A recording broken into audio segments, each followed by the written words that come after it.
അതാണ് കേട്ടോ പ്രാവുക്കുട്ടി. കൂട്ടുകാരെ, ഇന്നൊരു ഈവനിങ് വ്ലോഗാണ് കേട്ടോ. അപ്പോൾ ഇന്ന് നമ്മൾ കാട്ടിക്കൂട് ഇങ്ങനെ നടന്നുകൊണ്ടിരിക്കുകയാണ്. എന്താ പറഞ്ഞാൽ ഒരു കുയിലിക്കൂട് പ്രാവക്കൂടുണ്ട് പറഞ്ഞു അനിയന്മാർ. അപ്പോൾ അത് കാണിച്ചു തരാൻ വേണ്ടി പോവുകയാണ് കേട്ടോ. കാട്ടിൻ്റെ കുറച്ച് മുകളിലാണത്രേ. നമുക്ക് ആ പ്രാവുക്കുട്ടി എന്താ ചെയ്യണമെന്നൊന്നും നോക്കാണ് കാട് കേട്ടോ. ഇതിൻ്റെ ഏത് ഭാഗത്താണ് എന്നൊന്നും ഇവർ പറഞ്ഞില്ല. ഇവിടെ എവിടെയാണ് തോന്നുന്നു.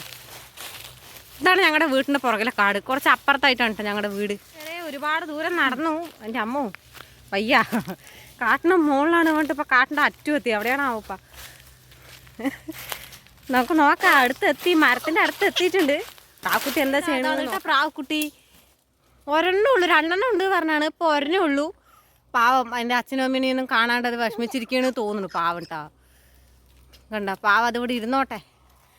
ഇതിനെ കാണാൻ വേണ്ടിയിട്ടാണ് ഇപ്പോൾ ഈ കാടും കടന്ന് ഞങ്ങൾ വന്ന്. പാവല്ലേ, നല്ല രസമില്ലേ കാണാൻ. അപ്പോൾ ദാ പ്രാവുക്കുട്ടീനെ ഞങ്ങൾ ഇവിടെ ആക്കിയിട്ട് ഞങ്ങൾ തിരിച്ച് വീട്ടിലേക്ക് പോവാണ്. അപ്പോൾ അത്രയേ ഉള്ളൂ നമ്മുടെ വീഡിയോ വ്ലോഗ് ഇവിടെ കഴിഞ്ഞിരിക്കുകയാണ്. അപ്പോൾ ശരി പ്രാവുക്കുട്ടി, ടാറ്റാ. പാവം. അപ്പോൾ അത്രയേ ഉള്ളൂ കേട്ടോ ഗൈസ് നമ്മുടെ വീഡിയോ. അപ്പോൾ എല്ലാവർക്കും ഞങ്ങളുടെ പ്രാവുക്കുട്ടീനെയും കാടൊക്കെ ഇഷ്ടപ്പെട്ടിട്ടുണ്ടെങ്കിൽ എല്ലാവരും സബ്സ്ക്രൈബ് ചെയ്യുക, ലൈക്ക് ചെയ്യുക, ഷെയർ ചെയ്യുക. അടുത്ത വിശേഷങ്ങളായിട്ട് വീണ്ടും വരാം. അതുവരേക്കും താങ്ക് യു.